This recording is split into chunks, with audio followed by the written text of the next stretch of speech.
Hello, everybody, and welcome to the round of 32 Mappool Showcase for the Mania 4K World Cup 2023. I'm the main Mappool selector, Mint, and I'm here joined with Sunapple. Hello. Hello. How's it going? I'm really excited to show these maps. We've seen these teams, we've seen what they're capable of. Now let's show them what they're going to be facing off in this first round of matches. Yeah, I also agree. These maps, it's been so much fun playing them, honestly. I'm a playtester, so I've been able to see all the maps in all the pools so far, and I think this one is probably... It's super exciting to be able to show. Oh, I'm really excited. There's so many maps in here that we just can't wait to show off.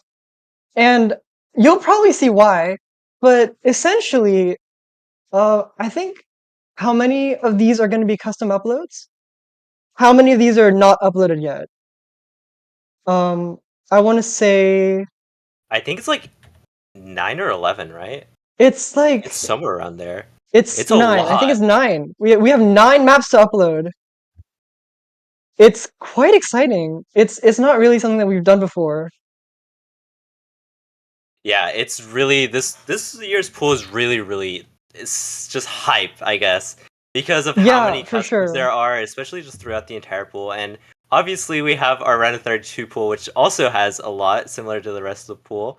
And I mean, I think one thing to note is that these maps are going to be easier than the qualifiers on average, but they're still going to be hard, and they're also going to be significantly harder than last year's. I think that's something really important to note. yeah, especially some of the LN maps and some of the LNs and hybrids, I would say, are a bit harder than last year's pool. Me being a player, I definitely found that these maps are at least a step up in terms of like a round for the pool, and I'm really happy that that's the case, since I found that like last year a lot of play pool were getting a bit too high of scores, honestly. Yeah, for sure. And I suppose we should start off with the first map.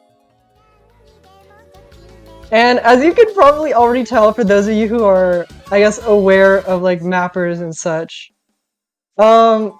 beat map by Ska, that should probably scare you if it's in round of 32. Yeah, I mean, I remember we were in like BC once talking about the pool, and then Scoff popped up at some point, and you know, we got this map now, and it's really weird because I guess in the past it's not been as popular to be able to choose a Scoff map, but really it just shows the level of difficulty that players have been able to like handle, just because we're actually being able to put these kinds of weird, I guess, stream maps into the pool. Yeah, this map is going to be a replacement for our conventional stream pick. We're definitely going more unconventional, I guess. But yeah, you can probably see that these patterns are not really what you would normally see in a stream map. These patterns right here, they're pretty fast. Like, they're actually like surprisingly fast. I think it's like 308 BPM is like the peak stream speed, the BPM. Yeah, something like that, and yeah, especially with like Ska's patterning in general, it really is akin to getting a lot of 200s if you do take like maybe hitting a bit too early and that kind of stuff. So yeah, I want to compare this to last year's Asymmetry, which had, I think it was 280 BPM in this round, but the patterns were a little bit less rolly, I think, and also more consistent. So I would say that this map is actually around the same difficulty. Yeah, I definitely agree, but it is really hard to tell just because of the, I guess, complete difference in the kind of map that this truly is, because this is, I guess, more stream, just pure stream compared to Asymmetry, which had a lot of streams, as well as some, like, I guess, jack patterns involved, but this is just pure. With, I guess, you get a lot of breaks in this map, as you have been seeing, you know, like right now, we have one, but they're there's kind of spaced apart in between these long stream sections at the, what was it, PM again? I think they're at 308. Yeah, so the thing is, like, there's no implicit mini jacks in the streams at all, so you won't have any sort of issue like you would have in asymmetry, or like a lot of the stream maps that we used last year. That's pretty much it for this pick, really. Yeah, this map is also super comfortable if you are able to play the BPM, so I expect actually decently high scores from a lot of the players who have really, really good accuracy on these kinds of maps.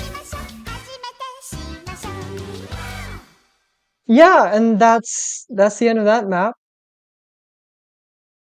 And yeah, I do expect a lot of good scores on this. Oh, Rice 2! We got our first jump stream pick. Who doesn't love some jump streams? We got Little God Channel by Line 217 BPM. And go ahead, you can go say that you love jump streams. No one I love DJ Sharp Now jump streams. Yes! I love DJ Sharp Now jump stream. It is so exciting. This was a little bit more unconventional, I would say.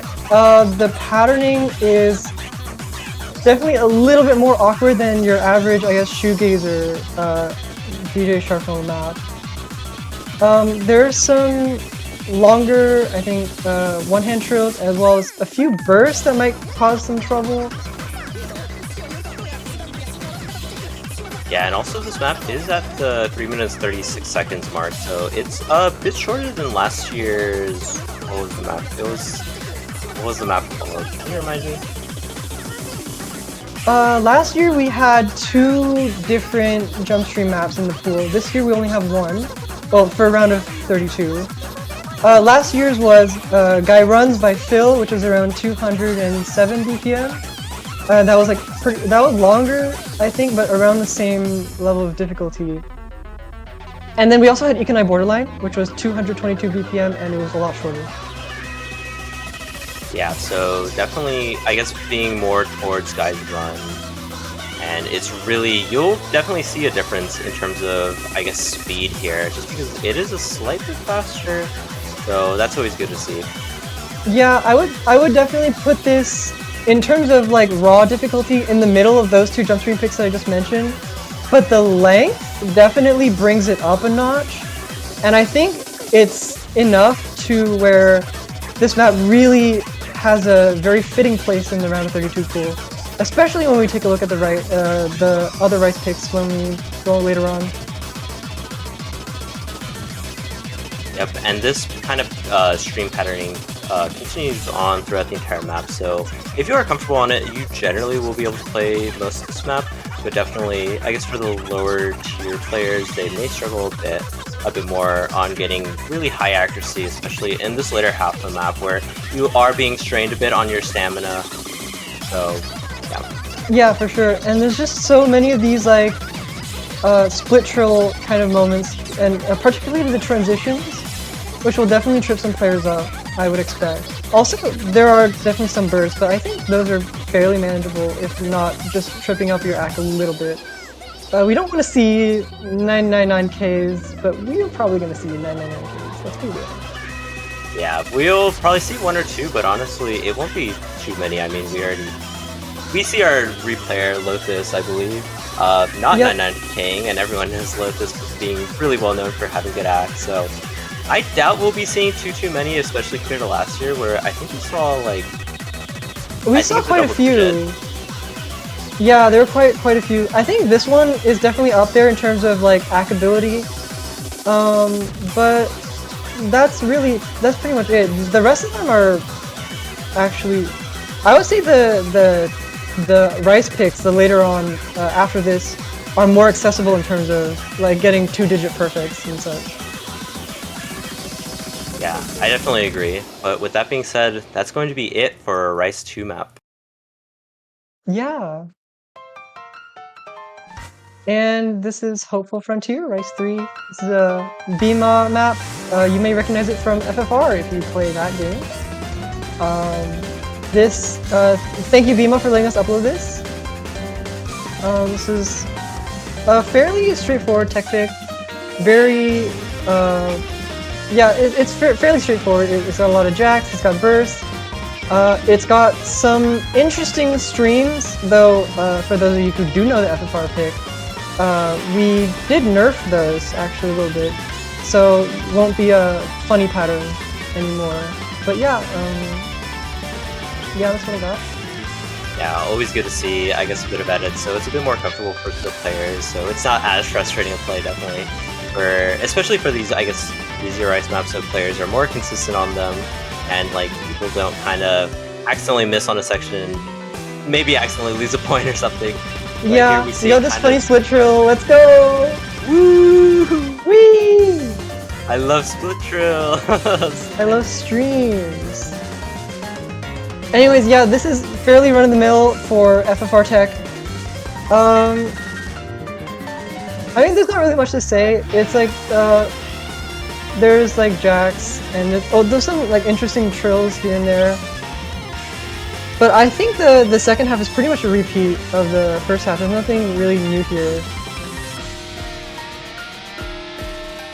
Yeah, and we're getting into this last quarter. This map is, I guess, shorter than the past two maps, that being just barely under 2 minutes. So this will matter quite a lot, especially if you do find yourself taking 1 or 2 breaks, maybe even at the starter, especially towards the middle. Yeah, I do want to say, like, in comparison to the other rice picks, this is probably, I want to say, the second easiest. I personally, well, maybe I'm wrong, but I personally find the stream and jump training picks that we saw earlier harder than this, and I think, well, we can move to the next map and we can talk about that later. Oh, this is Stacy Poppy, mapped by Hannah. Thank you, Hannah, for mapping Stacy Poppy. This is a interesting dump map. It's got some one-handed trills. It's got it's just a pretty comfortable dump chart overall. I think it's just got some really fast rolls here and there. Definitely something to watch out for. A lot of grace notes. Yeah, these grace notes will definitely be a killer on some of the accuracy players, or for some of the players who aren't as good at accuracy and maybe some timing, especially if you're not too comfortable on these kinds of dump patterns that have been more popular as of recently.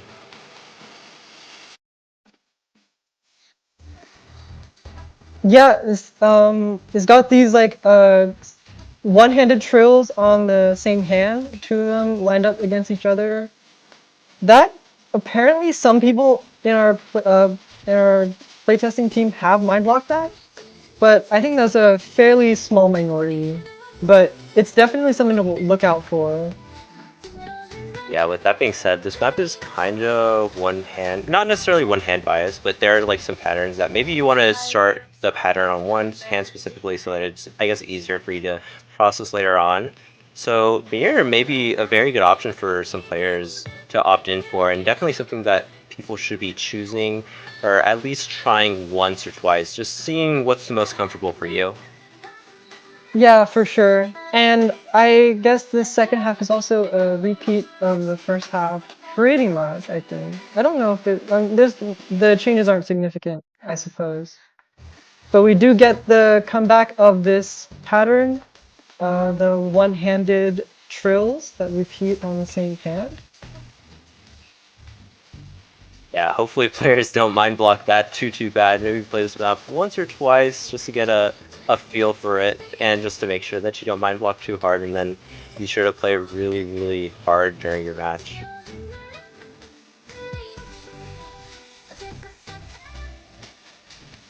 Yeah, and that's pretty much it for Poppy.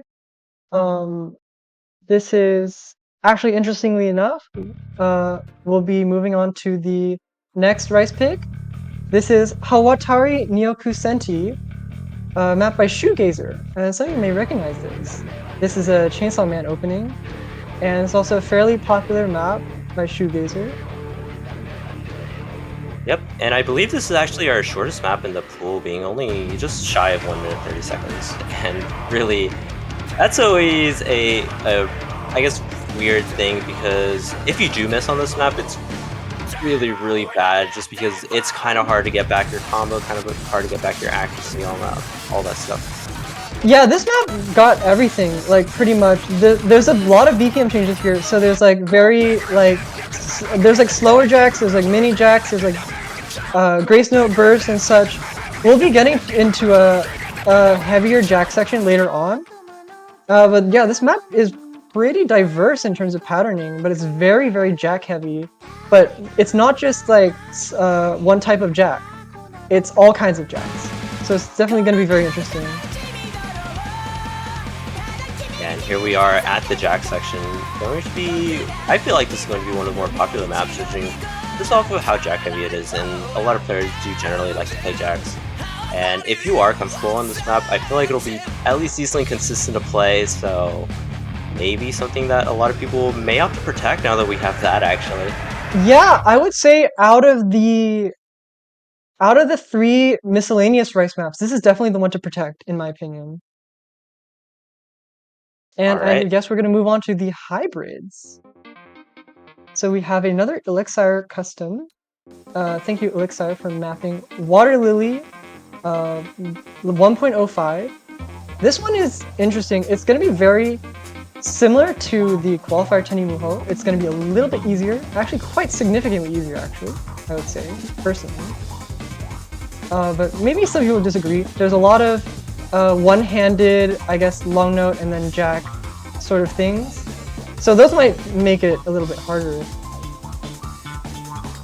Yeah, and especially towards the end, a lot of the jacks really ramp up quite a bit. It's quite easy, especially if you have any nerves, maybe you're on a really good run in match and you just are worried about something. It's really easy to take a break just on any of these jacks in between the LN, some of the shields as well, so it can cause some difficulty for a few players on like that nervous run.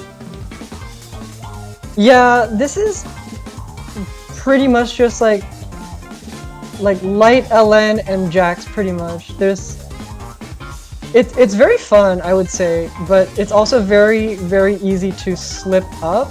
Definitely very easy to get entranced in the patterns and then just like maybe hit a 200 or maybe a chain 200. But this is definitely like a very slippery map. That pattern is very, very difficult to hit accurately all the time. Yeah, I definitely agree. To watch out for. I had quite a bit of trouble when I was trying to make a replay for this, like trying to get really good act, especially in this later half where I guess the difficulty ramps up just slightly, and especially these LNs can kind of screw you over in terms of getting really good ratio.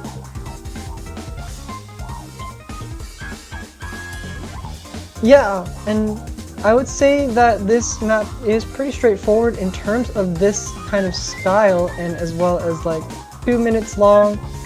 It definitely gears towards the, I guess, maybe the lower seeded team, honestly, because it's more, I think, geared towards lower physicality and more coordination, technicality sort of feel. So this is the kind of map you would pick if you were a lower seeded team, in my opinion.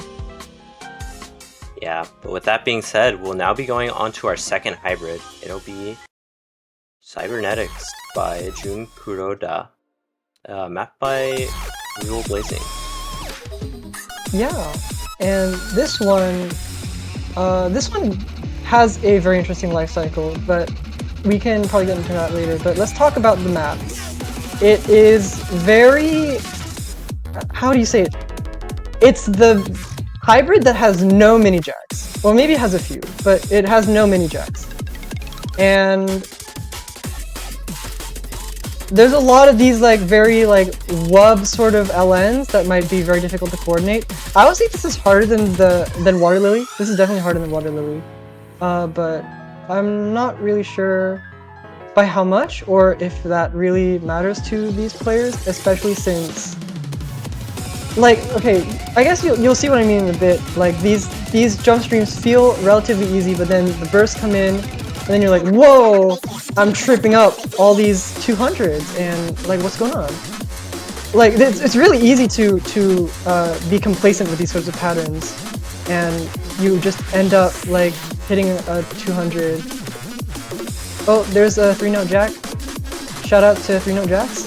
Shout out to 3-note jacks. But yeah, I completely agree. This map is, I guess, slightly easier in terms of physicality, but I would say in terms of accuracy, it's definitely a lot harder just because of the Grace LNs that are all over the place, and generally LNs will have, I guess, a bit harder window to hit just because you have to actually release properly. And here we're into an LN section, and you can already see just the difficulty it is right now. Yeah, and with that being said, that map is pretty short, and well, those are all the hybrids done, I think. All right, we got our next K-pop map. This is an LN coordination map by Favrex. This one is interesting. It's more like a LN consistency sort of pick, in my opinion. It's very flowy, and it has really difficult releases. You really need to concentrate for these. Yeah, this map is very similar to Feel My Rhythm from last year. One change that I would say is definitely a bit of an improvement is that sometimes, and I saw this from a lot of other players, they felt like Feel My Rhythm was, I guess, more backloaded, but this map is definitely very calm, not necessarily calm, but it's very at the same difficulty throughout the entire map, and that difficulty is actually decently hard to get really good accuracy on, just because of these, like, really weird releases where you're kind of holding on one finger and then you have to release on the other. It's kind of a struggle to get really good act on. Yeah, for sure. And these courses are really, really flow heavy. These are definitely going to be the places where people are going to drop to 200s the most. It's going to be pretty difficult, I would say. You just got to really make sure that your coordination is on top, really.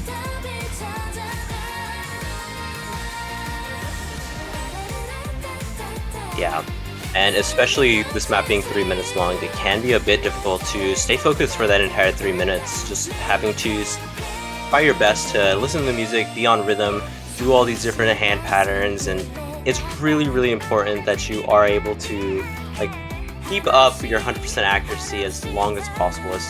And honestly, for a lot of players, that may not happen. They may not be able to get a V1SS every single time. And I think that's something to be expected, especially on this map, just because of how difficult the LN releases can become like that, where it's, I guess, a one hand and then also you have to focus on one finger. Yeah, for sure. And I think the map, as I said earlier, it's more of a consistency pick. A lot of the releases, definitely, the difficulty of the releases definitely comes from the length of the map as well. You have to fully concentrate on how you're, I guess, holding down the notes, like, for a very long time, and it can get really mentally draining if you don't balance it out with, I guess, like, being more relaxed.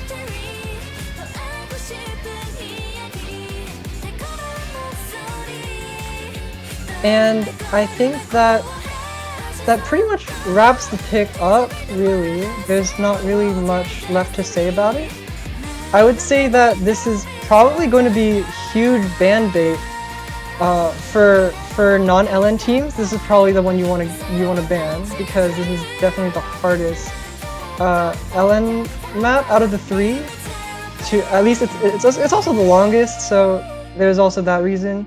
There's also a protect bait, I would say, for LN teams, but I think it's more likely that it's the other way around. Yeah, but now we have 8-Bit Voyager by Toph, and replayed by Dad.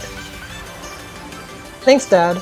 And so, first of all, this is our LN density pick, and well, let's just say that we've quite buffed from last year, but I will say this is still pretty straightforward, all things considered. It's a very friendly LN map. It's just dense, and that's really, it's very friendly, and the rhythms are very intuitive, especially if you know the song. So it's very comfortable for, I would imagine, a lot of players. Yeah, this map is definitely a bit more intuitive compared to the other two LN picks that we will be, or the other LN picks that we will be seeing, and Tarot Card, which we have seen. However, that doesn't necessarily mean it's a bit easier. I definitely think this is probably around the mid-range. I would say Tarot Card is a bit easier to have the physicality for, but this map is... Oh yeah, for sure. You gotta practice really hard, especially if you want to get a consistently high score on it, just because some of the patternings can be, I guess, a bit more awkward to play if you don't... Particularly this part, yeah. know. Yeah, definitely. And then here we get into the full jump stream part. Again, 180 BPM, and it's full jump stream, and it's straightforward for what it is, but it is still pretty difficult. And as Sunapple said, this is probably in the mid-range in terms of physicality for long notes. You definitely have to have more for this than for tarot cards. However, I still think this is easier because I think a lot of the players that are in the top 32 will already have the physicality for this map, especially after going through Stage 4 and Stage 5 of the qualifiers. This is probably a piece of cake for everyone, but it's still difficult. Difficult enough to justify putting this in the pool, and I think that tarot cards is going to be a bit more of a LN team like protect sort of. Oh yeah, definitely. This is right. Yeah. This is right in the middle of the pack, pretty much. But now for the last LN map, it's going to be censored by yours truly here, Mitt. Yeah. This map is kind of weird. Like, I would say that it's definitely the hardest physically, but it's not in the way that I guess LN density demands for.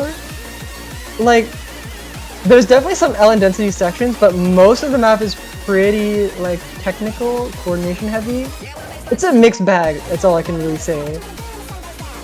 Yeah, I definitely agree. This was probably the hardest LN from my playing. I found myself, I guess, struggling a bit more on this one, especially the act, which is very, very important for this round. Yeah, to act, this one's definitely harder. I would totally agree. I think it's mostly because just like the style patterning itself, I guess you're really doing things on all your fingers at all the times, while also having to try your best to release properly. And it's just a lot coming at you at once, and sometimes it can be kind of hard to, I guess, juggle around. Yeah, it's kind of interesting because, like, I map these T-Pazolite maps to basically be as comfortable as possible for myself, but then it turns out to be really, really difficult for everyone else. So it's just kind of really funny. Yeah, it definitely is funny. But now we're getting into this last quarter. It's very, very easy to find any kind of 200 just throughout this entire map, so vv1902946550 will actually be interesting to see. It'll, in my opinion, it'll be really, really impressive, just because of just because you're actually able to be that consistent at this map. It's really, really good.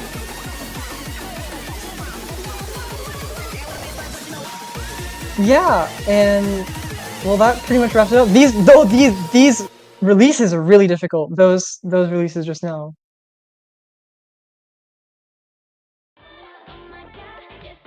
Oh yes, SVs. I'll have to admit something here. I had no part in these SVs, so this is gonna be me watching for the first time. Yeah, honestly, same. I just knew that this was a K-pop song, and that it was really funny to see 3 K-pop songs into the map pool. Yeah, I looked at this a little bit, I think, when it was first mapped, and it was pretty. I mean, you can see it. It's reading heavy. There's a lot of these bumps. Everything looks normalized. There's some mini jacks. I guess this is very typical rule blazing, very reminiscent of that one map. This club is not for you, but I feel like this is quite harder actually. This might be harder, but that might just be because of the patterning. I feel like the style is very similar. So whoever's used to that sort of style will definitely, I guess, get used to this map, learning it pretty quickly. Yeah, and also we have some notes from Walter saying that this map is, to be sure to like say that this map is at OD8, but keep in mind they will be reducing the actors or the OD for later pools because they really want to make sure that this map is actually AC based, because yeah, I believe that the standard for OD on the SV team has been standardized to OD7. Everything will be OD7. I guess they're making an exception for this map because it is pretty accuracy oriented, and I guess we will probably look forward to how that shifts up the scores for the team. Yeah, and also there are these bursts every now and then, so you must be careful to actually focus on your accuracy, since it can be simple maybe to mess up just the sound or something, and maybe mishear a timing. So be sure to focus on that. But besides that, really everything isn't too bad from what I've seen. Besides like the little bumps that you see. Yeah, yeah. Everything looks very intuitive. It looks very learnable. So you have no excuse. I'm just kidding. Well, yeah, the bumps I guess continue. Well, I mean it doesn't stop. So we got more mini jacks, right? More slowdowns here. Yeah. Now you just all jam out to the song. Walter does want everyone to know that they're waiting for y'all to record and upload your TikToks of this, so be sure to do that if you are planning on playing this map. Use the hashtag WalterOMG on TikTok. We will showcase your videos next stream. Alright, and here is our SV2 Ultra Synergy Matrix by Hyper. This one is the more difficult one, I think. This one's also OD8. So it's also very accuracy oriented, but it looks like there's a lot more notes. And a lot more bumps. Yeah, and the SV team is telling me to let y'all know that this is not an SV, or not a memo map. It is an SV map though. This is yeah, not a memo chart, it looks like an SV map. I'm not sure about that. But yeah, this is not a memo chart, so you will not have to, most likely, as long as you're like, I guess comfortable with these basic SVs, you won't have to actually consistently play this map too many times. And it definitely is a bit of a step down, I guess, from last year. Firestarter, I guess. Or actually, I think this is a step up from Firestarter, especially with these slow jams. Yeah. And I guess there's a lot more just different types of SVs in this map compared to last year.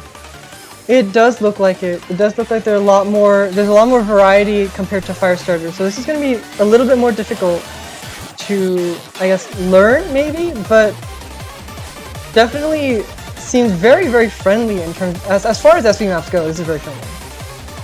I'll just say that much. I think it's very comfortable, and it's very intuitive, I think is the best word to describe it. It's intuitive, and I think both of these SVs are fairly intuitive, especially to learn. Maybe to act it might be a little bit harder because everything is a bump, but I mean we can see the scores from the qualifiers. Those are really impressive scores all around. I'm expecting to see a lot of 990s here from a lot of the teams, honestly.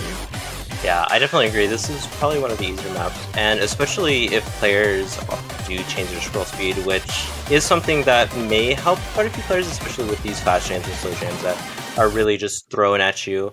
So I guess I think that can definitely help out quite a few players. But with that being said, Let's get into the tiebreaker, and it is mapped by me, and it's also mapped by 0DZ0, also known as Darkstar.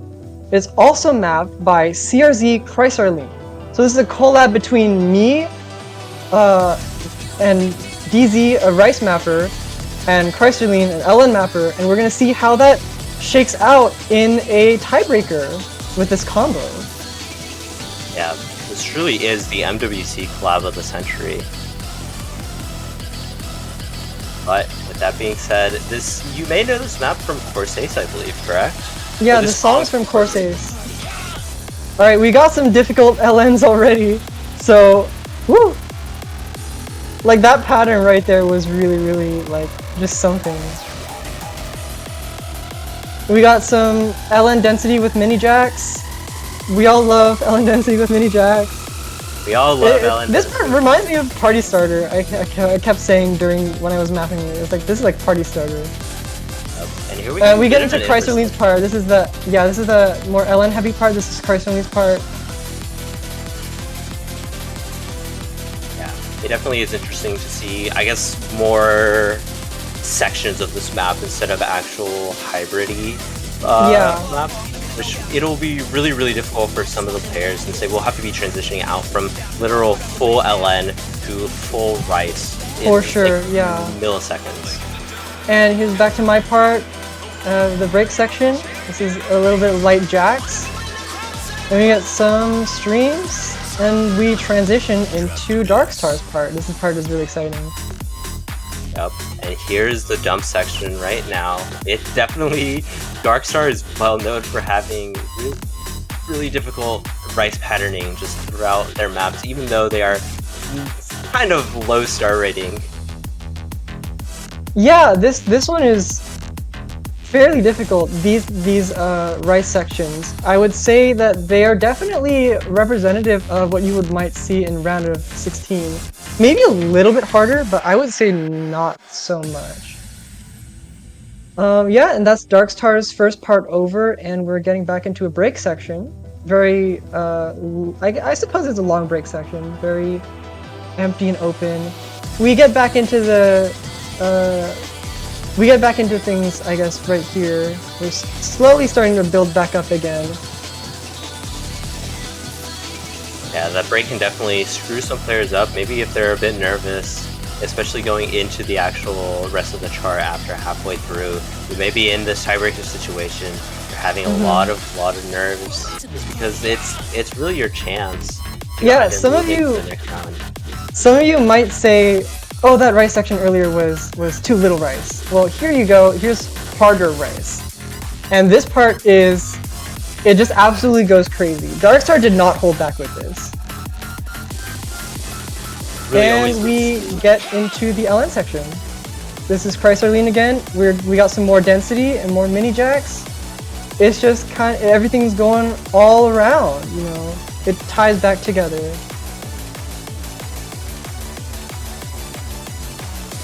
Yeah, and just continuing on this pattern, going into rice immediately after, and then swinging right back into the sleep of things.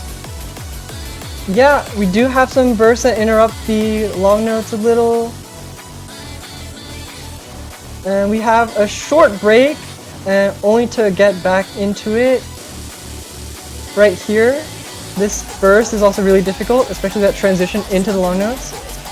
These shields seem super difficult to play after those swamps. Yeah, these long note releases are really difficult, in my opinion.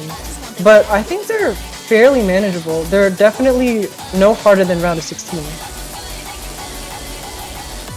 And that's pretty much it, difficulty-wise. Everything else is practically filler or repeated from earlier. I guess we got more mini jacks. This is my part, so this has got the LN density returning with the mini jacks. And the last burst before we get into the outro. Nice anchors right here. Be sure not to mess up on any of them. If you do hit it too early, it'll definitely screw up quite a bit of your act. Yeah, this part, honestly, I found that some people actually do trip up on this part, but it's negligible enough to where I think... I mean, it can potentially swing things around, depending on how close teams are. But yeah, that was our first custom tiebreaker of MWC 2023. Woo! Yay! Right. And yeah, thank you all for watching. I guess we're gonna transition away, and yep. I guess there's not really much to add. Well, we're very excited to see these teams play on this pool. We're very excited to see all these teams qualify, and it's just super. I can't contain my excitement. We have so many things planned for you guys after this round as well, but also including this round. And it's just gonna be non-stop from here. You guys saw how difficult this pool was. It does not get easier. It's just going to get harder and harder and harder, and it will always get harder. And we're really excited to force you guys to play these difficult maps. And yeah, that's pretty much it from me, really. There's not really much else to say. Schedules will be out soon, I suppose, and your opponents, all that. But for now, yeah, enjoy practicing the maps. We will get them uploaded to you as soon as possible. And yeah, thank you so much. Yep, thank you so much for letting me commentate. Alright guys, goodbye!